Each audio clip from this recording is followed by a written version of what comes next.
saben que no es posible, pero que tenemos la clase de actores. Y jueves tenemos todavía otro punto de clase. Ustedes aquí van a examinar sus viernes. El examen de Derecho Penal creo que está siempre para 5. 5, jueves 5 de semana. Es una información que me dieron en la coordinación que ya es oficial. Que si ustedes no lo sabían, ya se lo claro. Entonces, tenemos la clase de hoy, dos puntos muy importantes, ya de pura práctica penal, concurso aparente de leyes nacionales y el ámbito de validez temporal de la ley penal. Yo les agradecería que pusieran mucha atención porque de alguna manera podemos decir que es aquí donde principia a complicarse ya el análisis e interpretación del curso para aplicarlos acá. Entonces, cuando hablamos, por ejemplo, de las normas, concurso aparente de leyes o normas penales, decimos en la doctrina que hay concurso aparente de normas penales cuando una misma conducta humana delictiva aparentemente está comprendida en 2 o más normas, pero la aplicación de una excluye la aplicación de las otras. Por eso se dice concurso aparente. En primer lugar, tenemos que tener claro desde la sesión de hoy que no estamos hablando de concurso de delitos en este tema. Y digo no estamos hablando de concurso de delitos porque el concurso de delitos es otro tema. Aquí es concurso de normas y concurso aparente de normas. Cuando veamos después del primer parcial, por ahí por Semana Santa, vamos a estar viendo la teoría del delito. Entonces vamos a estudiar el concurso de delito. Aquí no son delitos los que concurren, son normas, son leyes. Estamos estudiando en este momento la teoría general de la ley penal. Entonces, se habla de concurso de normas, concurso de leyes, pero se dice concurso aparente, y así lo dice el título del tema. Si es un concurso aparente de normas o leyes penales, quiere decir que el concurso tampoco existe. ¿Y por qué no existe? Porque la aplicación de una norma, una ley, hace desaparecer la aplicación de las otras. Por eso se llama concurso aparente. Entonces, lo que tenemos que comprender nosotros y estar claros es el problema que se nos presenta. Cuando una misma acción, una misma conducta humana delictiva aparentemente está incluida en 2 o más normas penales, pero la aplicación de una hace desaparecer la aplicación de la otra. Hay concurso aparente de normas o leyes penales cuando una misma conducta delictiva, insisto,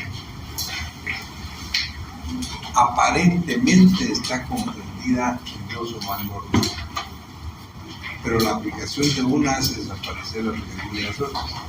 Si yo les explico y por más que les diga esto, igual se quedan. Aquí no es de aprender de memoria nada, porque ustedes tendrán esto a la hora del examen, sus libros, sus archivos, todo.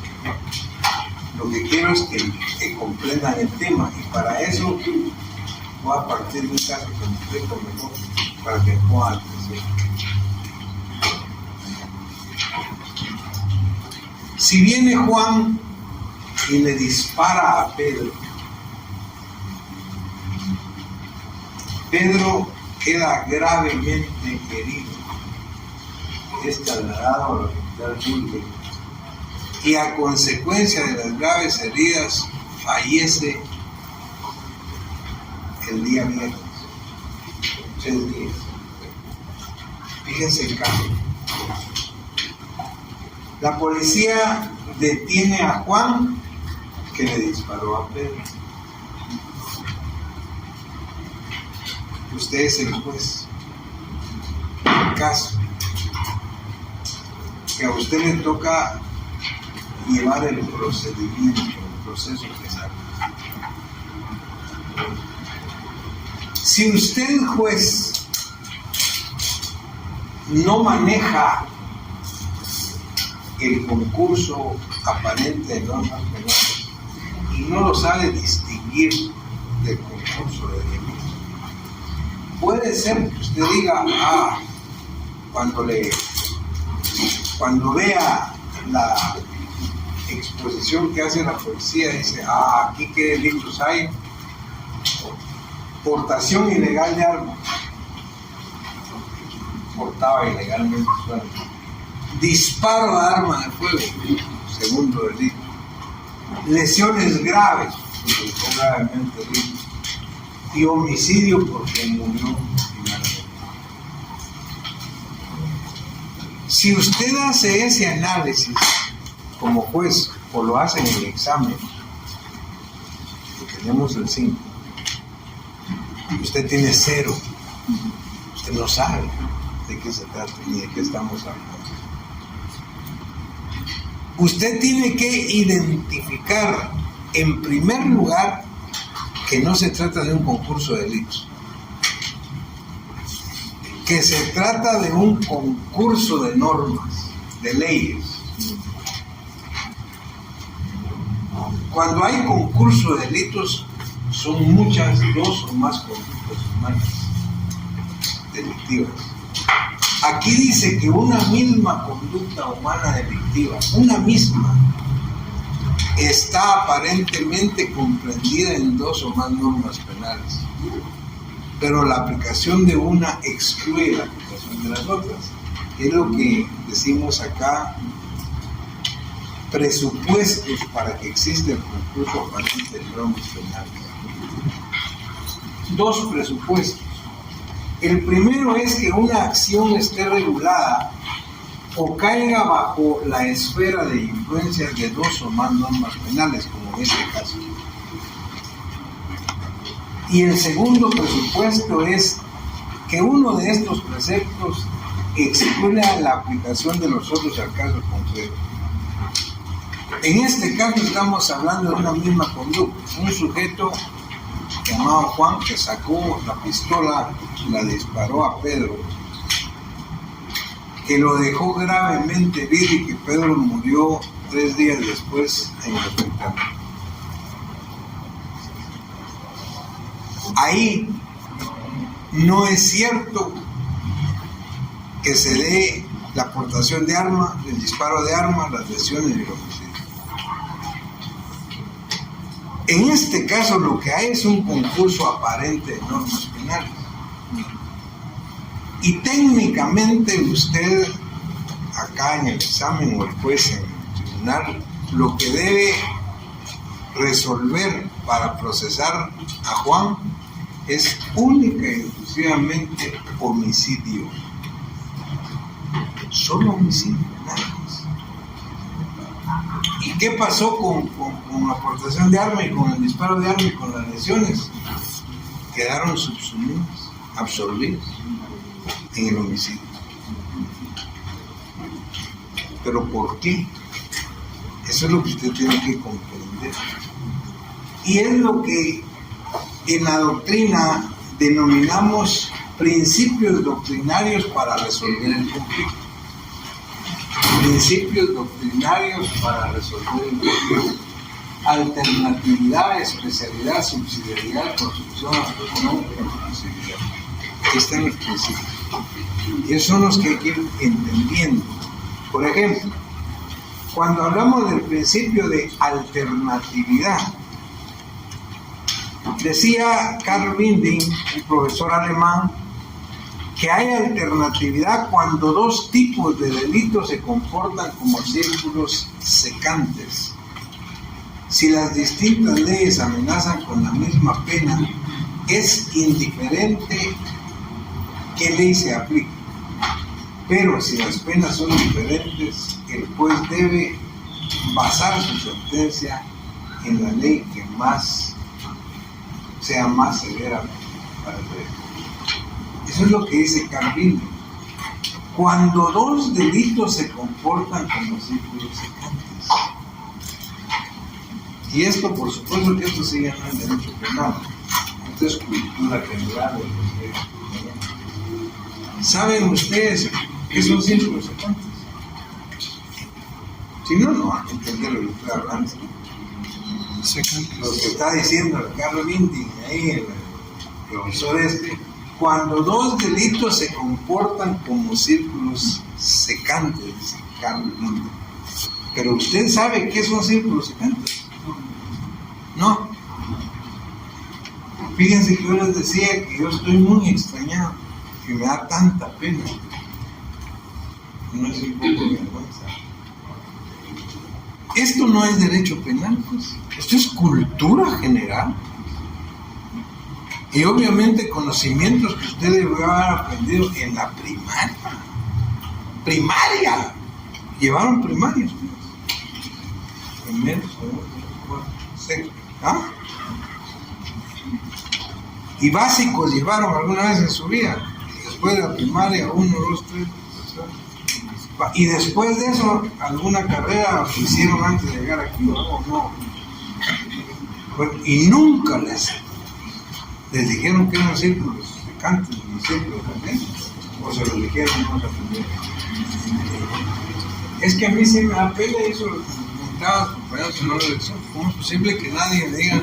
Porque eso es cultura general. Sí, eso es. ¿Ah? Que son dos reglas que se cruzan. ¿Dos? Líneas que se cruzan. Dos líneas que se cruzan. El ángulo se cae. ¿Ah? El ángulo se cae.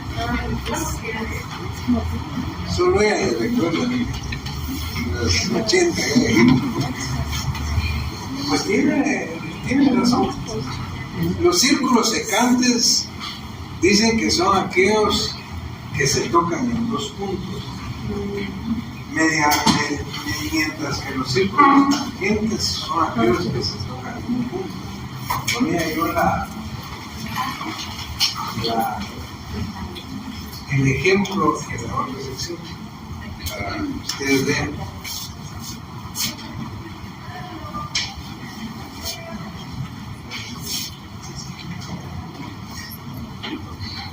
Estos son círculos secantes. Son círculos que se tocan en dos puntos. Y estos son círculos tangentes que se tocan en un punto. Esas son las clases de círculos que me enseñaron cuando estaba en el proceso.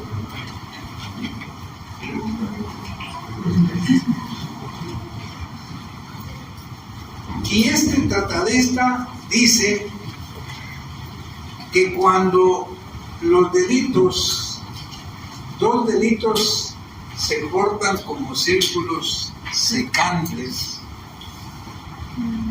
lo que debe advertirse es cuál es la pena de cada uno e inclinarse por el que tenga mayor pena.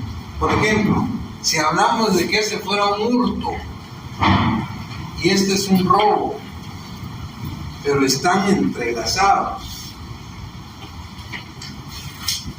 Pedro o Juan,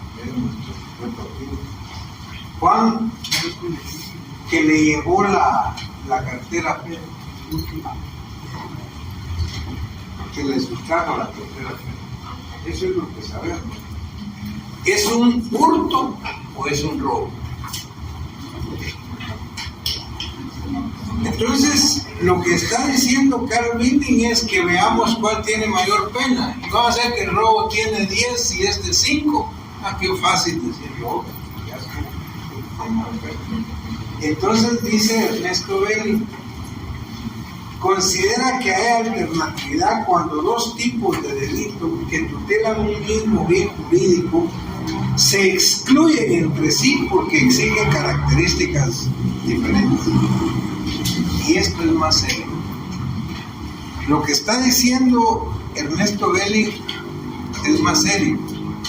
Lo que él está diciendo es que hay que ver las características de cada delito. Y si conocemos las características de cada delito, nos podemos dar cuenta de qué delito estamos hablando. Y en ese sentido, Filippo Crispini asegura que el principio de alternatividad realmente no existe, niega el principio de alternatividad. ¿Por qué? Dice que solo aparentemente se trata de dos o más delitos, pero realmente solo hay un delito.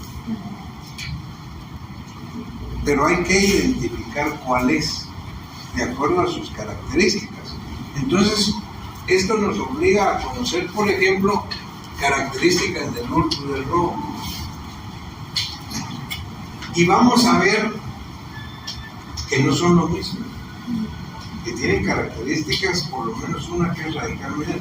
Los dos delitos tienen un mismo bien jurídico tutelado, que es el patrimonio. El patrimonio, el mismo bien jurídico.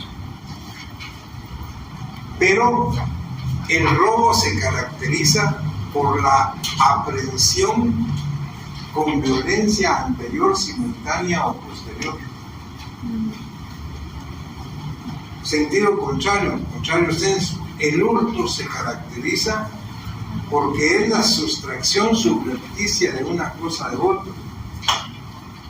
Cuando digo sustracción subrepticia de una cosa de otro, quiero decir la sustracción de una cosa sin que el otro se dé cuenta. Y lo que pasa es, les decía, que como nosotros desconocemos esto, el cliente regularmente habla mal. Usted llega a su casa y se da cuenta que no lleva el teléfono. Lo busca en su bolsa, en todos lados, no lo lleva. ¿Usted qué dice? Dios mío, me robaron mi teléfono. No es cierto. A usted le hurtaron. Si a usted le ponen una pistola porque le entregan un bolso y luego ahí sí le robaron por dentro. Entonces, lo que está diciendo esto es que hay que analizar las características de cada tipo de delito. Y al analizar las características nos damos cuenta que no estamos frente a dos alternativas. Por eso dice claramente Filippo Crispini que no hay alternativas. No hay. Es un delito el que hay. Solo hay que saber cuál es. Y al aplicar ese delito desaparecen los otros. Por ejemplo, acá, si usted se da cuenta que a este sujeto le llevaron el celular mientras él fue al baño y no se dio cuenta, entonces usted va a ver que y va a aplicar uno. Y no se está dirigiendo a la pena que tiene uno y que tiene otro.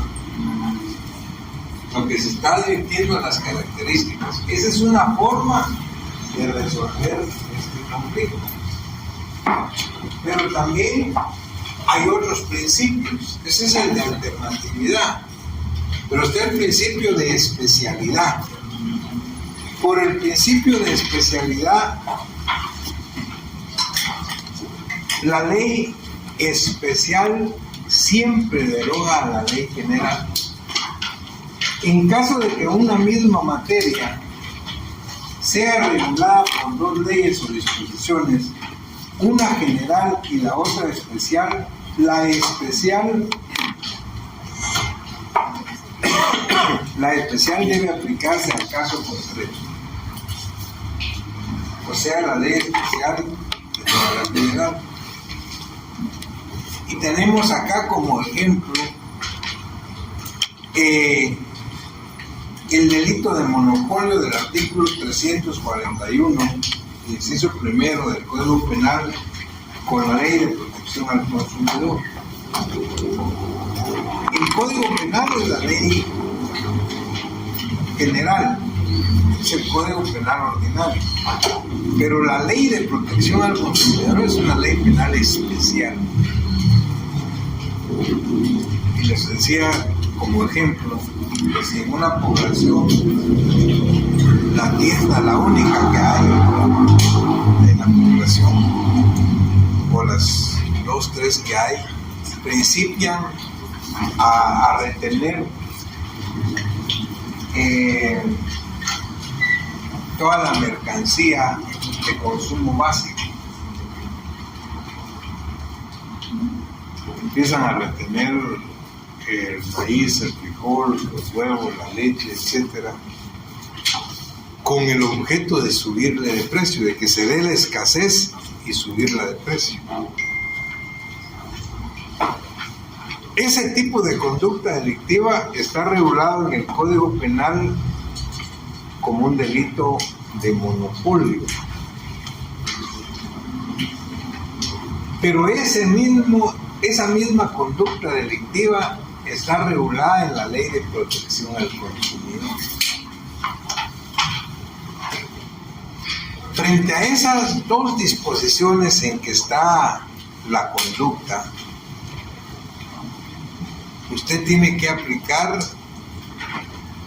la Ley de Protección al Consumidor, porque es la ley penal especial que deroga a la ley penal general. Y ese es el principio de especialidad para resolver el conflicto aparente. Pero hay otro principio que se llama principio de subsidiariedad. En este principio, la ley primaria deroga la ley subsidiaria. Una ley o disposición es subsidiaria de otra cuando ésta excluye la aplicación de aquella. Tiene siempre preferencia la aplicación de la ley principal. Es decir, la ley principal absorbe a la subsidiaria. El principio de subsidiariedad regularmente tiende a inclinarse por el delito más grave, que está castigado por el pecado.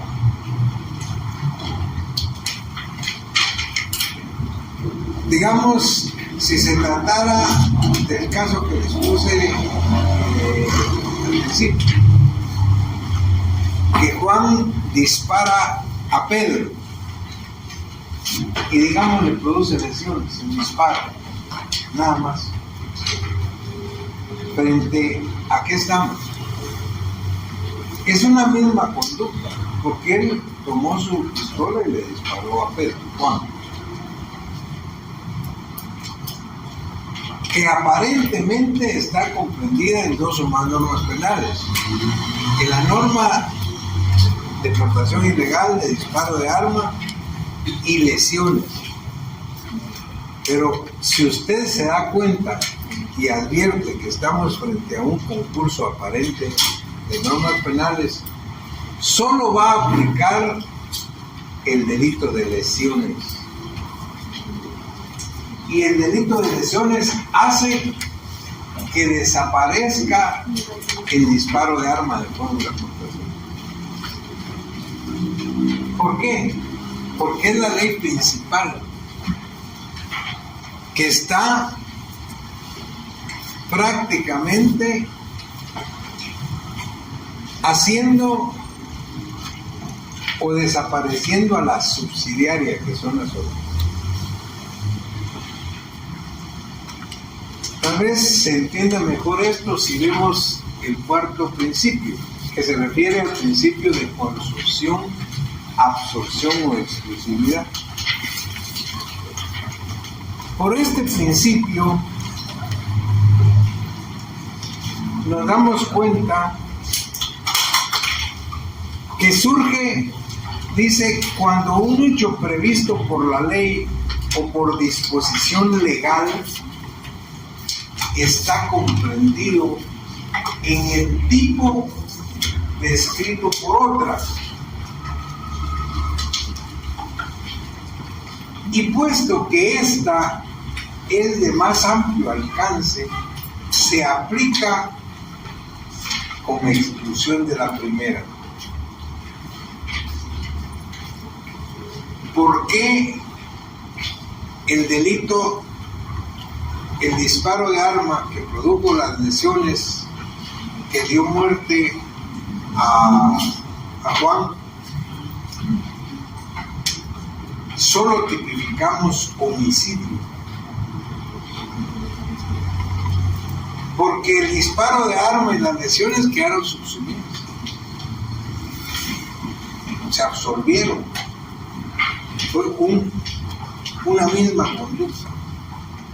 Tal vez más fácil entenderlo para ustedes en el segundo ejemplo que les compartimos en el libro, que se refiere a un delito de robo. En este caso es importante advertir que un sujeto, Juan, quiere quitarle el equipo de sonido a Pedro. Le gusta el equipo de sonido, ya no tiene un igual y se lo quiere llevar. Aprovechando que Pedro sale de fin de semana, él, que es el vecino, escala la pared de su casa y salta a la casa de Juan. Estando ahí, quiere entrar a la sala, pero se da cuenta que la sala está con llave. Entonces rompe la puerta. Rompe la puerta y entra a la sala. Saca el equipo de sonido y lo captura la policía. Y luego la policía lo presenta al juez y le dice que capturó a este sujeto porque, aprovechando que no estaba su vecino, escaló la pared, se metió a la casa, rompió la puerta de la sala y se llevó el equipo. Si el juez no sabe derecho penal, o si ustedes en los casos no lo conocen, van a decir: ahí, si se metió a la casa, hubo allanamiento de morada. Primero, se metió a la casa sin permiso. Estando adentro, rompió la puerta, delito de daños. Y luego se llevó el aparato, delito de hurto. Eso no es cierto, porque no estamos frente a un concurso de delitos, eso es lo que estoy explicando. Estamos frente a un concurso de normas o de leyes penales. Y dice que hay concurso de normas sobre leyes penales cuando una misma conducta aparentemente está comprendida en dos o más normas, pero la aplicación de unas excluye las otras. Aquí solo estamos frente a un delito de robo agravado. Punto, se acabó. ¿Y qué pasó con el allanamiento de morada? ¿Y qué pasó con el delito de daño? Quedó subsumido. ¿Por qué? Para que lo entiendan. Este sujeto necesariamente tenía que entrar a la casa, allanarla, y necesariamente tenía que romper la puerta. Él no se podía parar enfrente y hacer así y que le llegara el equipo, pues. ¿Me entienden? Para que puedan entender. Él tuvo que realizar una conducta, una misma conducta, que aparentemente estaba comprendida en dos o más normas penales, pero cuando se aplica una, de acuerdo al principio de consunción, absorción o exclusividad, o a los otros principios, solo aplicamos el delito de robo. El robo agravado por ser dentro de la casa, usar violencia. Y eso desapareció. Vean, lo que pasa es que aquí empieza a complicarse el asunto. Se dan cuenta que aquí empieza a complicarse el derecho penal. Y por eso es que a mí me interesa que ustedes comprendan los temas, y porque los tienen que aplicar para resolver los casos en el examen. Por eso que les digo, ustedes pueden tener, bueno, deben tener sus leyes, sus libros, sus copias, sus chivos, todo lo que quieran traer al examen. Lo único que no pueden es platicar entre ustedes. Y si ustedes quieren, ya les dije, lo pueden hacer todos juntos, solo que les doy media hora, ¿no? Si lo hacen solos, les doy una hora. Si lo hacen entre todos, les doy media. Damos el examen y hagan lo que quieran. Media hora, hagan lo que quieran. Acá lo que me interesa es que usted ponga a prueba lo que usted sabe, lo que usted maneja. Aquí empiezan a complicarse las cosas, aquí ya no está tan fácil. ¿Cómo así? Igualmente, el segundo tema es importantísimo. Ámbito de validez temporal de la ley penal. Es lo que se llama en la doctrina la ley penal en el tiempo. Cuando hablamos de ley penal en el tiempo, nos referimos a lo que es la eficacia temporal de validez de la ley penal. ¿Cuál es la eficacia temporal de la ley de validez de la ley penal? Es el periodo comprendido entre el inicio de la vigencia de una ley y su abrogación o derogación. Una ley nace efectivamente desde que cobra vigencia y finaliza por la abrogación o la derogación. Si una ley cobra vigencia el 1 de enero del año 26 y se abroga el 31 de diciembre del año 26, vamos a decir que la eficacia temporal de esa ley penal está del 1 de enero al 31 de diciembre. ¿Pero qué significa eso? Eso quiero que me entiendan. Que de acuerdo a la teoría general o a la doctrina general, siempre las leyes, cualquier tipo de ley, solo puede aplicarse a los casos que ocurran dentro de su vigencia. Fíjense, esa es la regla general. Todas las leyes solo pueden aplicarse a los casos que ocurran dentro de su periodo de vigencia. Para el ejemplo que estamos poniendo, esta ley solo puede aplicarse a los casos que se den del 1 de enero al 31 de diciembre. Esa es la regla general. ¿Cuál es la excepción? La excepción la tenemos nosotros en el artículo 2 del Código Penal. El artículo 2 del Código Penal que se refiere a la extractividad de la ley. ¿Alguien me lo puede leer en el artículo 2? No, solo uno, dos. Artículo 2, recio. Extrabilidad. Si la ley vigente al tiempo en que fue cometido el delito fuera distinto de cualquier ley posterior, se aplicará a aquella cuyas disposiciones sean favorables al reo, aun cuando haya recaído la sentencia firme a que se haya cumplido su condena. Muy bien, muchas gracias.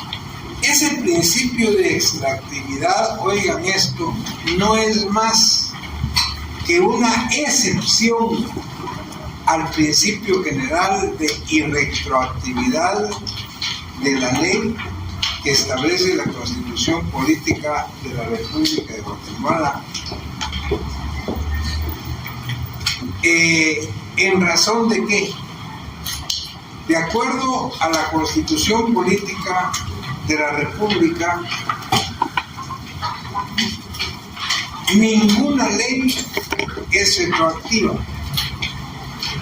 Y dice exactamente así el artículo 15 de la Constitución. La ley no tiene efecto retroactivo, salvo que sea materia penal cuando favorezca al reo. Salvo en materia penal cuando favorezca al reo. Ahí está el principio de extractividad. Ninguna ley se aplica para atrás, ninguna. Todas las leyes solo se deben aplicar a los casos que se den bajo su vigencia. ¿Está claro? Ninguna ley se aplica para atrás o para adelante.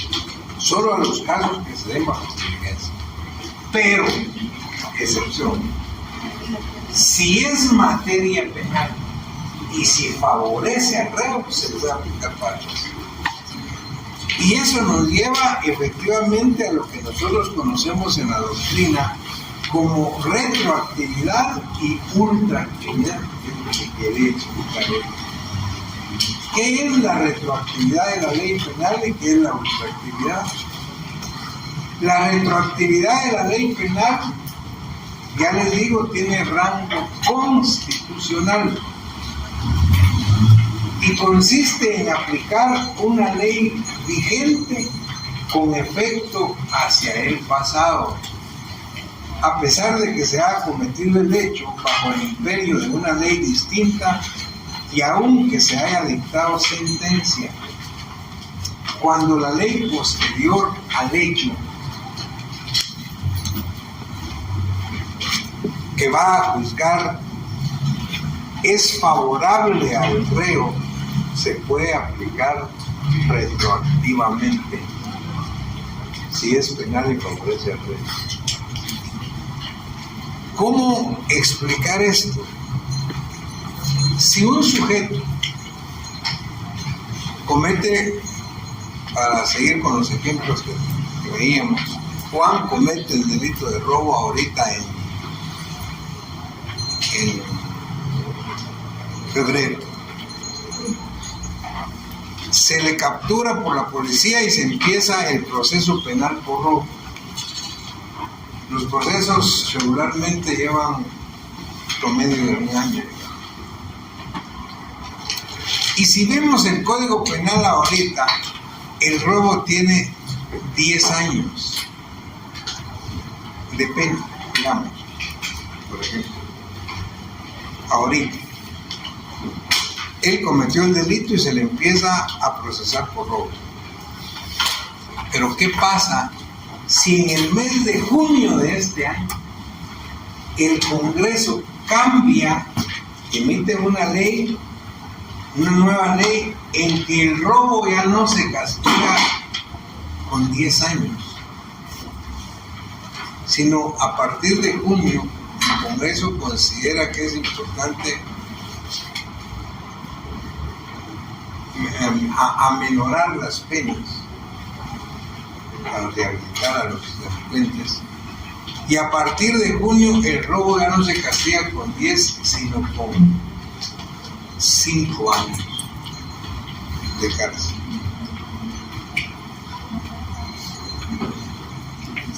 Este sujeto, Juan, se va a dictar la sentencia condenatoria por robo en el mes de octubre.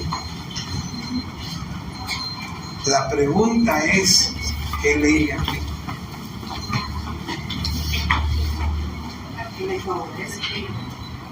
Si ustedes se dan cuenta, aquí la ley de robo de 5 años cobró vigencia en junio, nació, pero él cometió el delito en febrero, con una ley que decía 10 años. Sin embargo, por ser materia penal y favorecer al rey, se le aplica la ley que nació en el mes de junio. ¿Eso cómo se llama? Retroactividad de la ley penal. Se está aplicando para atrás la ley penal, para atrás. Pero eso no es normal, pues. Todas las leyes, ninguna ley puede aplicarse para atrás. Todas las leyes solo pueden aplicarse a hechos que ocurran dentro del periodo de su vigencia. Pero si es materia penal y si favorece al rey, sí se puede aplicar para atrás. ¿Eso cómo se llama? Retroactividad. Esa es una forma. Y la otra forma es en sentido contrario, la ultraactividad. En caso de que una ley posterior al hecho sea perjudicial al reo, entonces se seguirá teniendo vigencia la anterior. Es decir, que cuando en la ley ya abrogada se lleva o utiliza para aplicarla a un caso no nacido a su vigencia, estamos frente a la ultraactividad de la ley. ¿Qué es la ultraactividad? Yo les decía, siempre les digo a mis alumnos, para que no se les olvide nunca. Ultraactividad viene de ultratumba. Ultratumba. ¿Qué quiere decir? Una ley que ya está muerta, ya murió, y sin embargo todavía se va a aplicar. Eso es ultraactividad. ¿En qué caso? El mismo caso es. Juan cometió el delito de robo ahorita en febrero. Y ahorita dice que el robo tiene 10 años. Pero en junio entra una nueva ley vigente que dice que el robo ya no tiene 10 sino 20 años de cárcel. Y a Juan se le va a dictar sentencia en octubre. Entonces, cuando a él se le dicte sentencia, ¿qué ley está vigente de robo? La que está vigente es la que dice 20 años. Porque entró en vigencia en junio.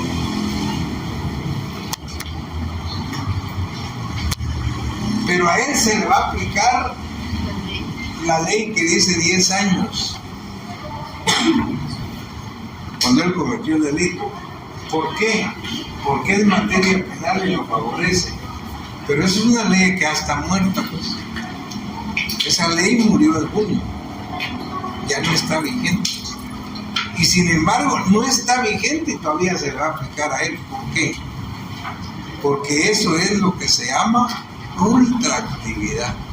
Como decía bien, ya estando muerta, se aplica todavía para atrás. ¿Por qué? Porque favorece. Es materia penal y favorece al rey. Perdón, no es como un lapso de tiempo en el que diga, póngale que esa ley que decía de los 10 años terminó su vigencia hace 30 años, ahí ya no se podría aplicar o igualmente. Bien, miren, la pregunta es importante y me lleva a explicar, para ir finalizando un par de puntos que tenía pendientes. La retroactividad de la ley penal y la cosa juzgada. Oigan lo que voy a decir ahorita. ¿Qué es la cosa juzgada? Es cuando un caso ha finalizado. Ya no hay ningún recurso pendiente que se pueda interponer. Se acabó para siempre. El caso se dice causó cosa juzgada. Ya no hay más. Juan cometió un delito de robo ahorita en febrero y se dictó una sentencia condenatoria para él de 10 años. Oigan lo que voy a decir en el medio. 10 años por robo. Muy bien, él se queda cumpliendo. Se presentan todos los recursos pendientes, ninguno prospera y se acabó. Ya. ¿Qué pasa? Sí, oigan lo que estoy diciendo. Él va a cumplir 8 años de estar preso. 8 años de estar cumpliendo los 10 años que pusieron ahora. Pero ahí aparece